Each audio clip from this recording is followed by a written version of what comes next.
Our fourth speaker of the day is a wonderful lady named Lori Smith. She's from Memorial. Lori Smith is currently nurse manager of cardiac and pulmonary rehab at UC Health Memorial Hospital in Colorado Springs. She brought a bus full of fans from the Springs, so we're always glad they can join us. Her specialties include cardiovascular, pulmonary, critical care, flight nursing, case management, resource utilization, and administration. Oh, I need my inhaler after that. Yeah. She's obtained specialty certifications in both cardiac and pulmonary rehab. Prior to joining UC Health, Lori started her career at Parkview Medical Center as a respiratory therapist. That's down in Pueblo. She continued her education, obtaining her nursing degrees and master's in business administration with a focus in healthcare. She serves as co-chair on the Nursing Quality and Patient Safety Board and was instrumental in helping implement the Nursing Peer Review Board. Please welcome our esteemed Lori Smith. Thank you. And I'm going to own up to it and take the pressure off her. There was supposed to be another document in your handout. I didn't get it in there, my fault. So she's good. I told her I was going to own it, so here we go. It's okay. Thank you. Yeah, that'd be great. Yeah. Okay. Well, good afternoon. Glad I'm here. I actually come every year. I'm just never on this end every year. So this is awesome. First of all, of course, you know, I'm rehab, so I want you all to stand up for a minute.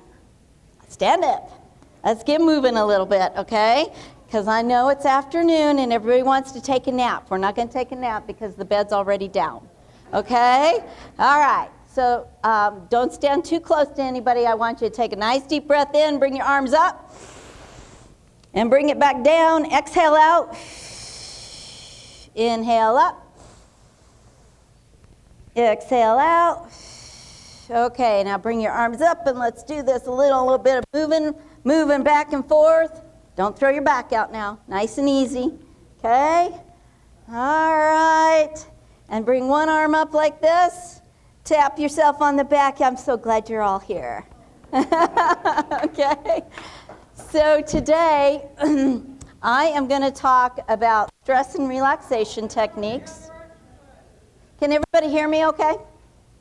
I'm usually not too quiet. My kids can usually tell you that too.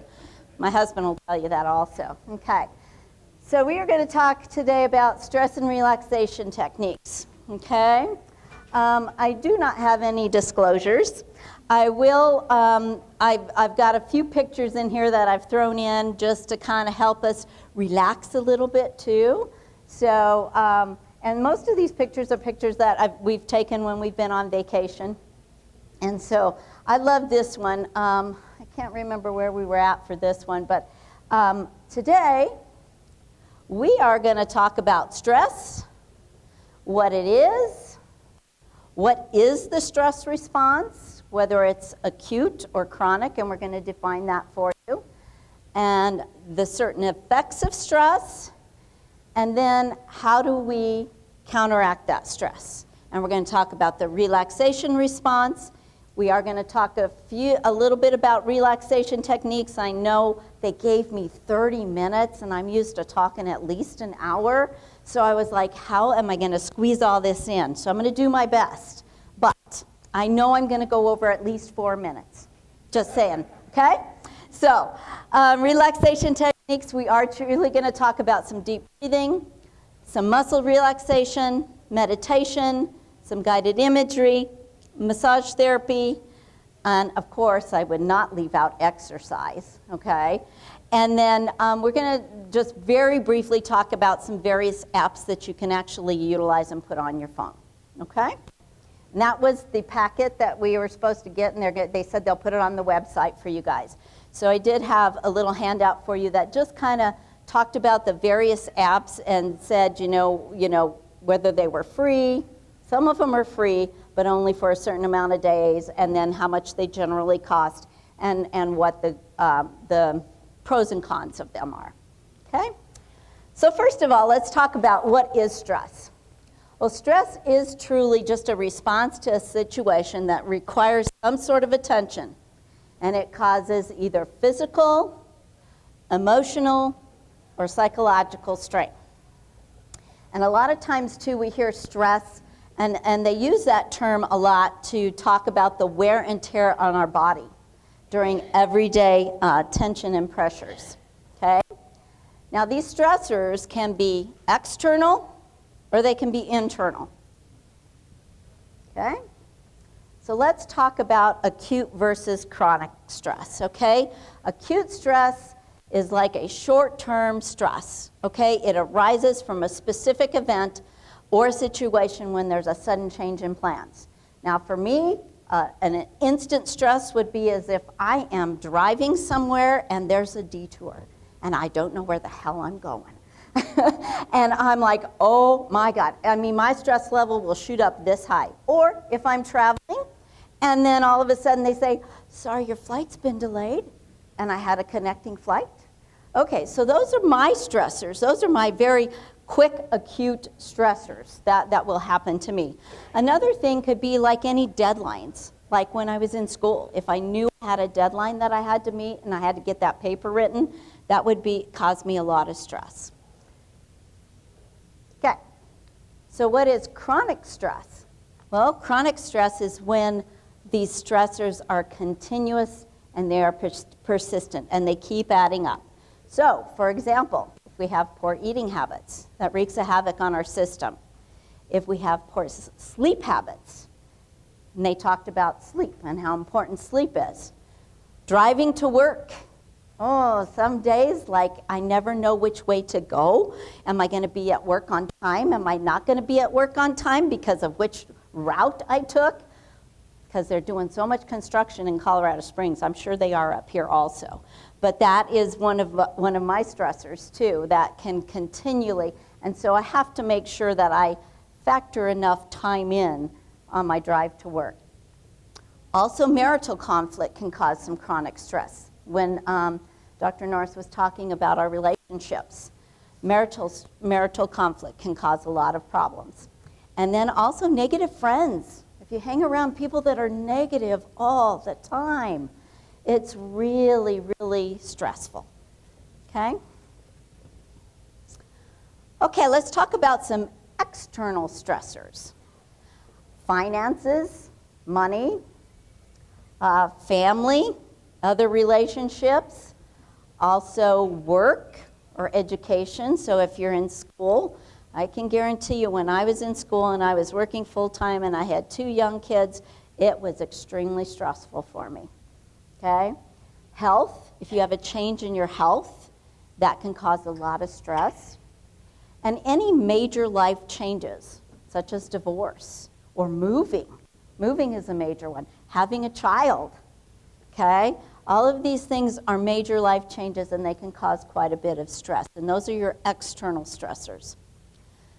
Then let's talk about internal stressors. These are usually the ones that we bring on ourselves, okay? Our internal stressors is that negative self-talk. We are hardwired to be negative.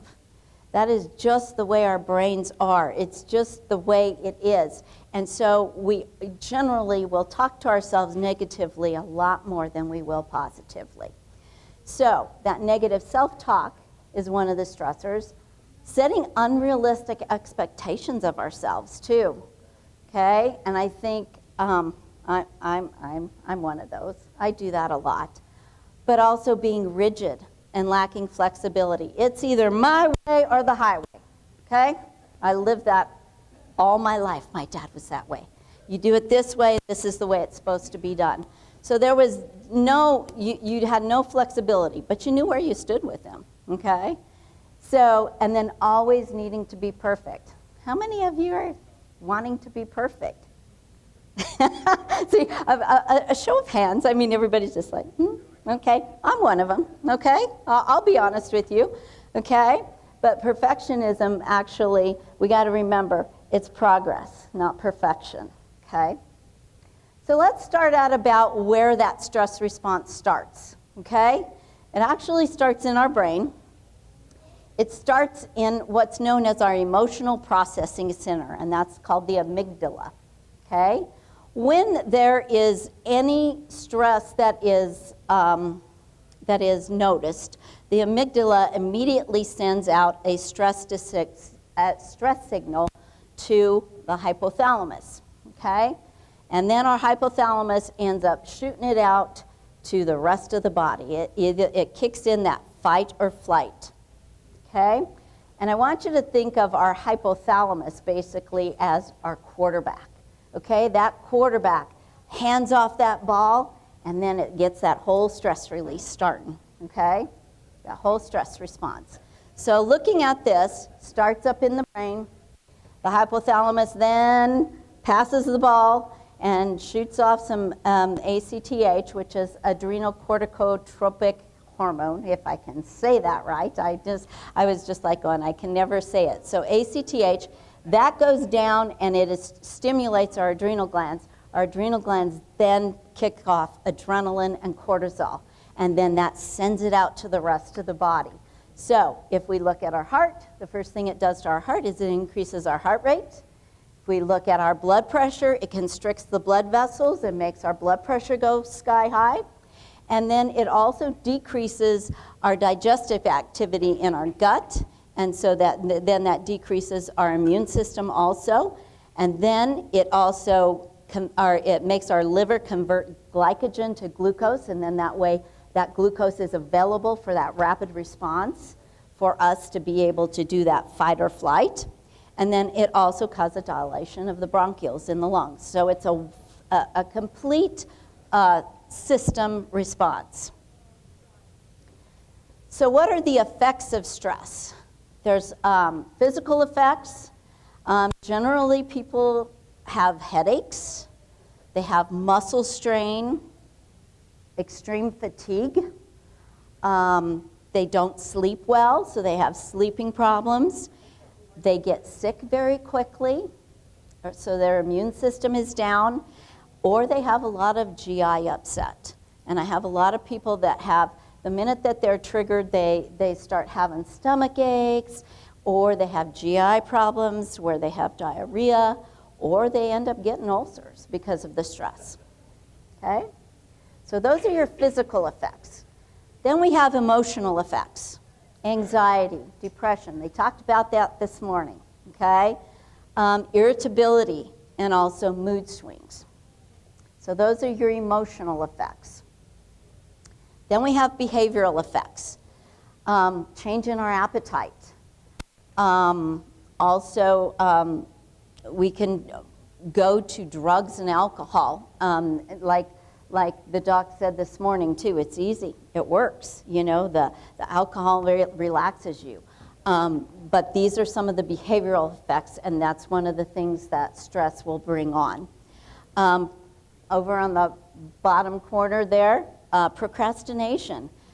Perfect example. I had an analyst in my office just as a matter of fact on Wednesday afternoon, and she was saying she had a lot on her plate, but she wasn't real stressed, and I was telling her that I'd be giving this talk. I said, oh, well, that's kind of interesting. I'm going to be giving a talk on stress and relaxation. She goes, oh, yeah, I'm not really stressed. And the next thing you know, she's looking at her computer, and she sees this email, and she goes, not today. And I just started laughing. I said, oh, procrastination is one of those effects. And she just goes, oh, you're going to use that, aren't you? I said, I sure am. So procrastination is a big one. And the more that we're stressed, sometimes we're like, okay, I'll do it tomorrow, I'll do it tomorrow, I'll do it tomorrow, put it on the back burner, okay? And then social isolation, and I know they had kind of talked about social isolation earlier today too. So how are we going to counter-effect these stress effects? Well, we're going to do like this baby, and we're going to chill out, okay? We're going to work on some relaxation. I want to be there with that baby. I think it looks really good. But relaxation is essential in maintaining our overall health and well-being. And I know that we're going to talk about a little bit more about what does that look like for you, okay? So when the relaxation response actually is activated, it counteracts all of those other things that we talked about. It decreases our heart rate. Our breathing becomes slower and deeper. Our blood pressure drops or it stabilizes, and then our muscles relax. Dr. Herbert Benson has done a lot of research on the relaxation response, and he said that repeated activation of that relaxation response can actually reverse sustained problems in our body and help mend the internal wear and tear brought on by stress. So knowing that, a lot of people think, oh, this is never end, this is never going to end, this is never going to end. Well, we have to find out what's going to work for you and try and set up a relaxation plan for you. Okay. All right.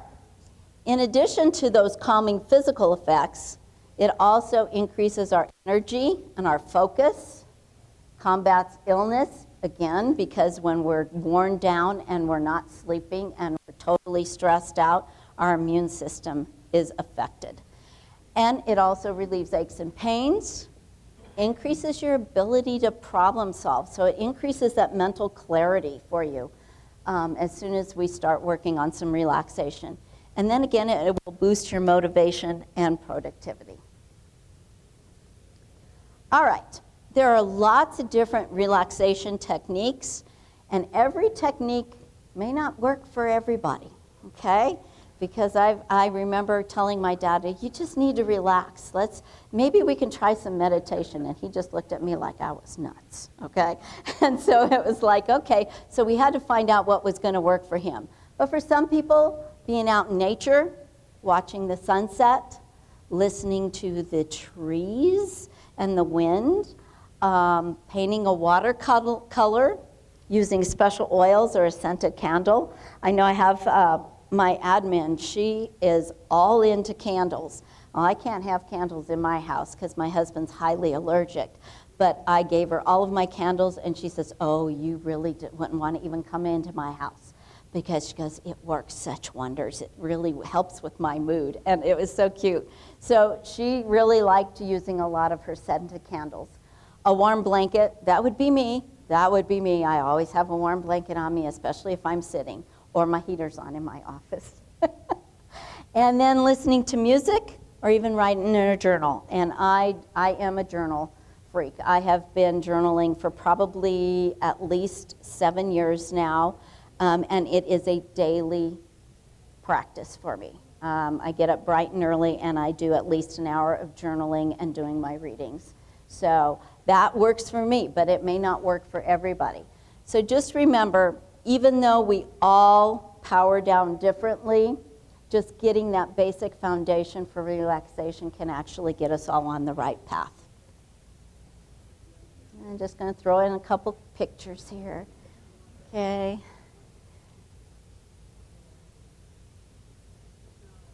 So how do we start our daily stress relief practice? Well, you do need a quiet environment. You need a comfortable position, like that lazy boy that Dwight was talking about. Okay, or that air bed looked really good too. I was like, that would work. Okay, a point of focus, and then also a passive attitude. Now, sometimes finding that quiet environment may not always be possible, especially if you are raising any kids or you have grandkids in the house. I know when my grandkids are there, it's like, there's never a dull moment, but I love it. However, you do need to take that time for yourself, just like she was talking about self-care. And if you don't invest in yourself, you won't be able to help anybody else. Okay? So let's start with the most important thing, breathing. Proper breathing is such an integral process of all of this. So we're going to talk about chest breathing versus abdominal breathing. Okay? We will be practicing a little bit of diaphragmatic breathing. This is why I just can't do this without not showing you guys things. Drives me crazy. It's like on 30 minutes, that's not long enough.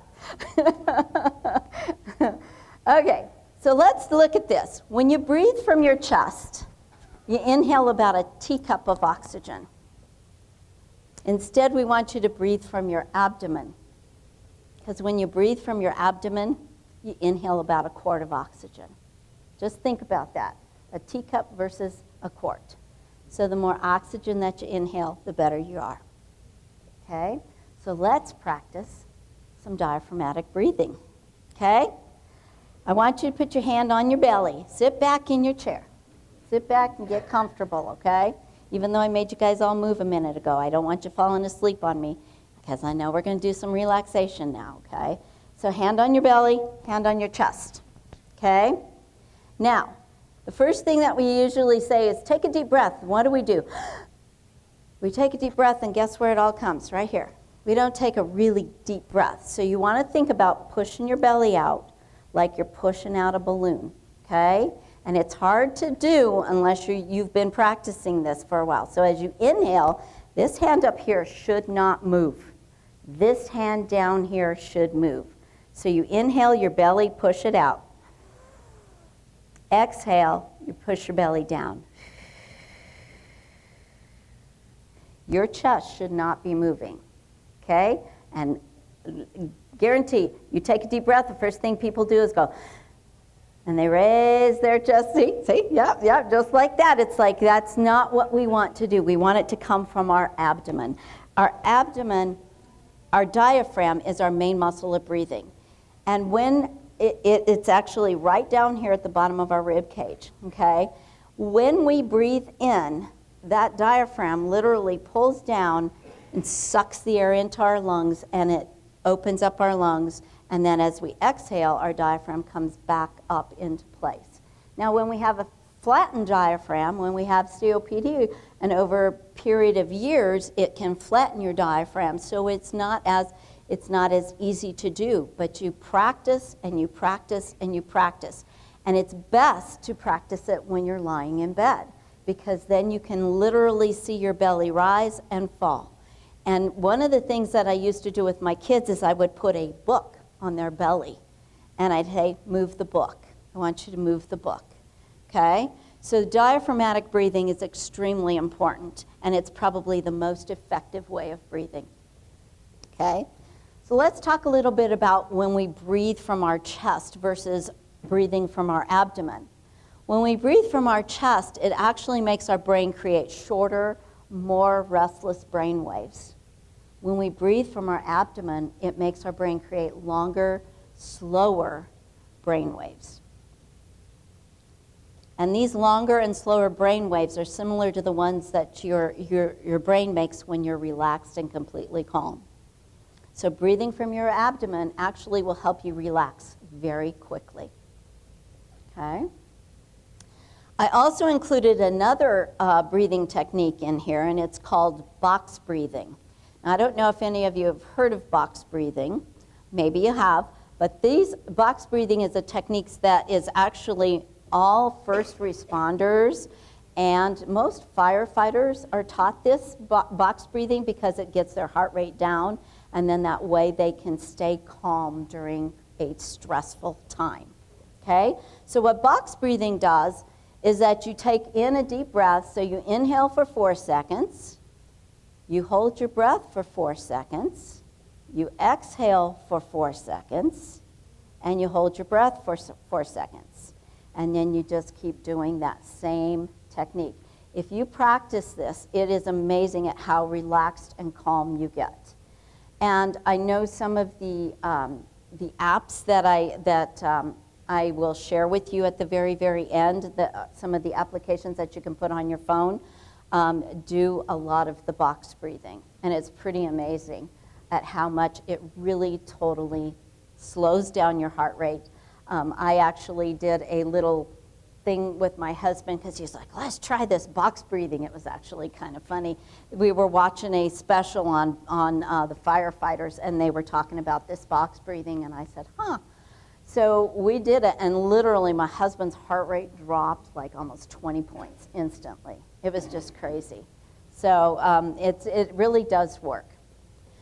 So let's talk about some other techniques. I know, see, I'm going really fast, and I'm sorry. Okay, so progressive muscle relaxation. Again, this is a process where you tense and you relax different muscles in sequence. Now, if I had my druthers, I'd be doing your whole body right now, okay? Because I usually do this at the end of any yoga session that I teach, but I do want to do one, okay? And I really want you guys just to embrace this. So what I want you to do is kind of sit up tall, shrug out your shoulders a little bit, okay? Shrug them out. Okay. Usually I start at the top of the head and then I go all the way down. But we're going to start at your shoulders, okay?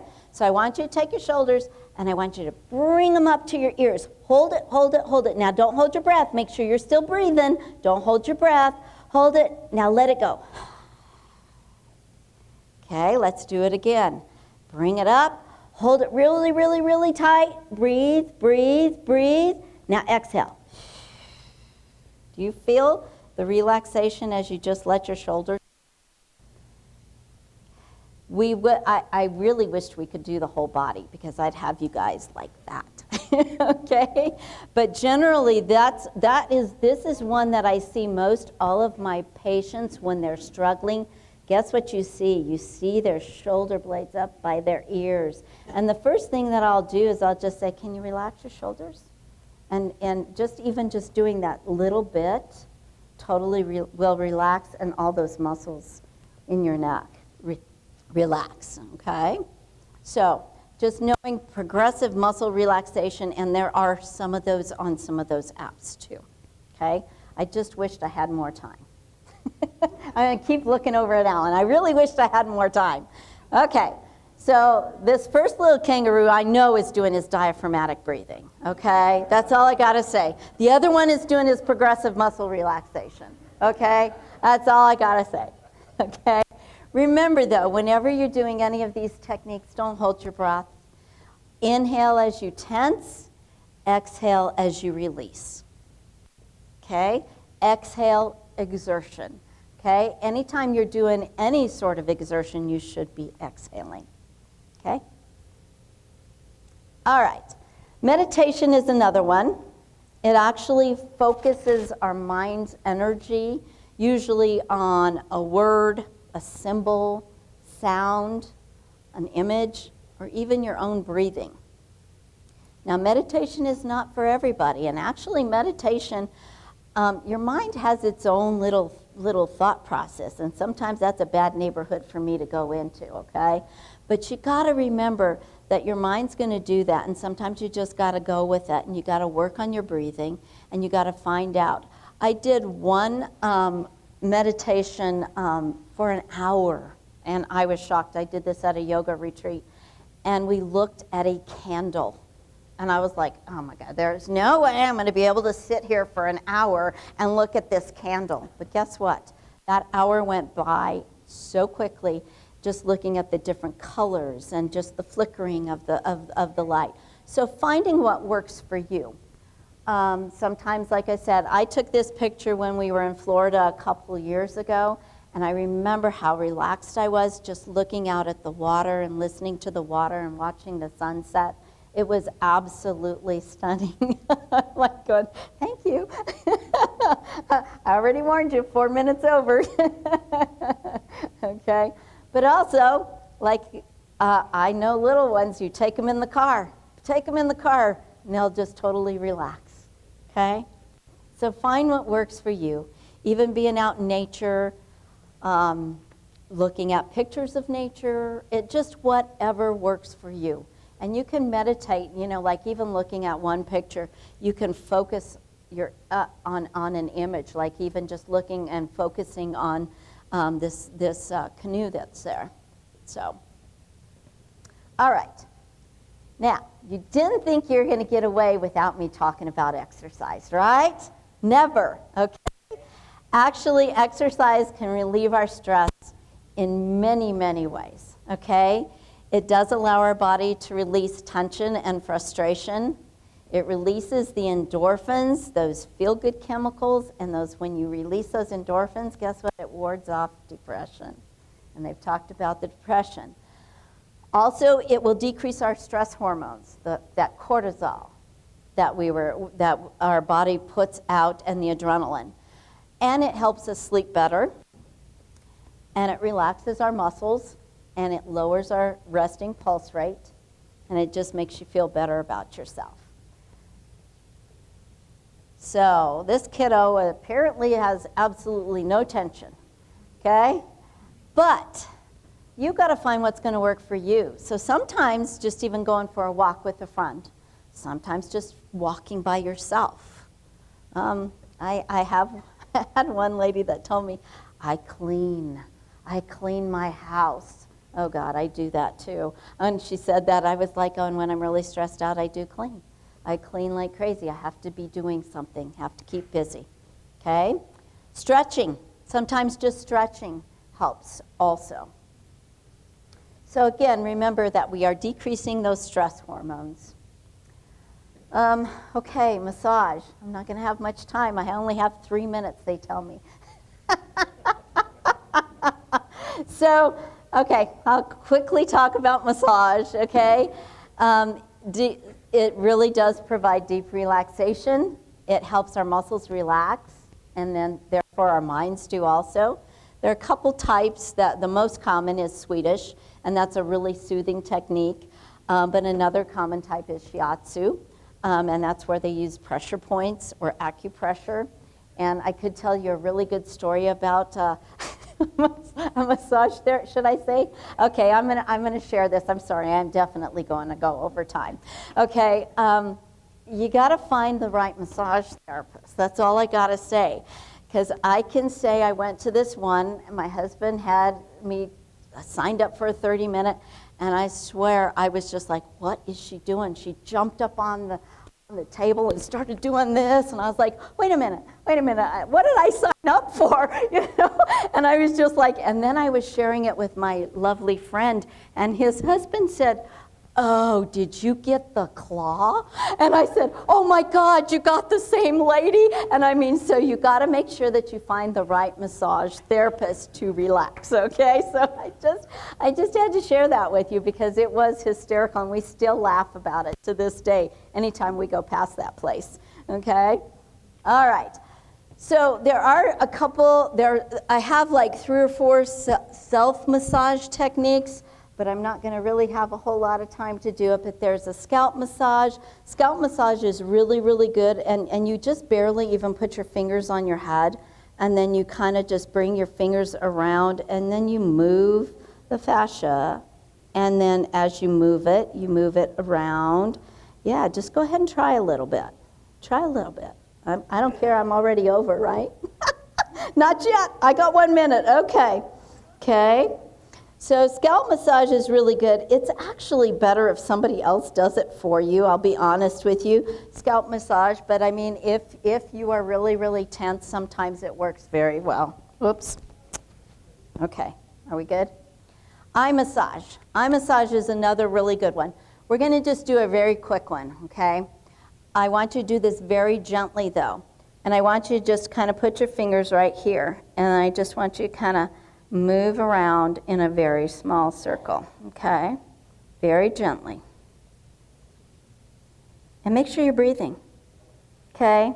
Because like I said, as I have people that have a tendency, and I know I do it too, I catch myself not breathing very well, and I'm holding my breath.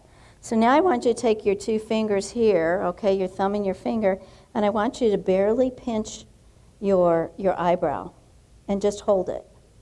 Feel that tension release. And then just come a little bit more medial to the middle of your eyebrow. Pinch it. Out to the side a little bit more. And you really should hold this probably 15 to 20 seconds each. And then out to the very, very end. And then just put these 2 fingers and then just put a little bit of pressure just right at the very, very end of your eyes. And then bring your hand down very gently. Now you feel the bony ridge there, and just very, very light pressure. Very light pressure. And then just on the inside. And then back to the center. This is really, really good when you're having a lot of sinus problems too. And I also have a sinus massage, but I know I'm not going to have time to do all that, okay? But if you guys want to talk with me afterwards, I'd be happy to show you a few more of these. And then just a shoulder tension release. So even just reaching up and grabbing your shoulder, if that's a possibility for you, because sometimes we have a decreased range of motion in our shoulders, especially if you've ever had any shoulder surgery. Okay, and just really grab that muscle and then just release. Okay, so those are all very, very good.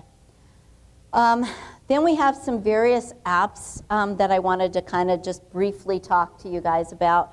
Like I said, they are going to put it on the website for you guys because it's just a little handout about saying what the price and, you know, if they're free. I actually got on Calm the other night, and they have a lot of things on there. Calm actually is, it's been rated as best for sleep, so if you have problems with sleep, they do have a lot of good things on there. Headspace is actually probably the most comprehensive, but again, you probably need to look and see, because they will give you like maybe a 7-day free trial, which is actually kind of cool because then you can try them at least, and then if you like it, then you can sign up for their premium. A lot of times they might be, some are like $6 to $12 a month. It just depends. So again, I had that all in that packet with the breakdown. Also, 10% Happier is actually, it was rated as best for beginners. So if you've never used any of them, my suggestion is try the 10% Happier, okay? Then we also have breath work, and breath work actually is best for learning all your breathing techniques. I actually was on there last night. I downloaded it and just wanted to mess with it. And I was like, oh, and that's where they had a lot of the box breathing too. But then they also had the pursed lip breathing. They had, your lot of different techniques and your timing, like inhaling for 4 seconds, exhaling for 8 seconds, and just making sure. And it actually, they have little lights on there, and then it goes, and it was actually kind of funny. I was like, oh, and actually, it was pretty relaxed. I was very relaxed after I got done doing a few of them. So breath work is best for breathing techniques. And then this other one, Insight Timer, it says it's your best budget. Now, I did not download that one, so I really can't answer to that one. Okay, so in summary, relaxation techniques can help you cope with everyday stresses in life. Even some of our deep-rooted issues that cannot be that can only be resolved with focused stillness. So working on that meditation, working on what works for us, and taking time out of each day. Remember, you're worth it, and you need to make sure that you take care of yourself, because otherwise, you can't take care of anybody else if you don't take care of yourself. Okay? Any questions?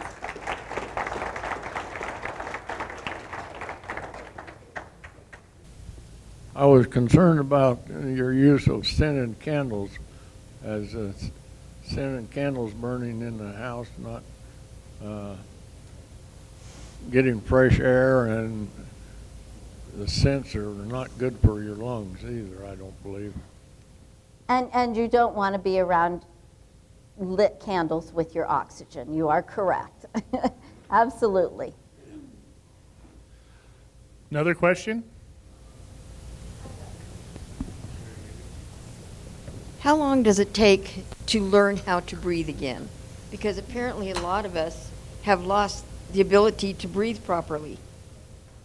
That is all variable, and it depends on how much you are dedicated to it. Because you need to start off with your breathing techniques at rest, when you are laying in bed, when you are sitting in your recliner. That's when you need to practice it, so that way it becomes second nature. It's like that self-conscious thing, okay? Or your subconscious, is that way you practice it as you are at rest, and then as you start doing movements, then you start incorporating it with your movements.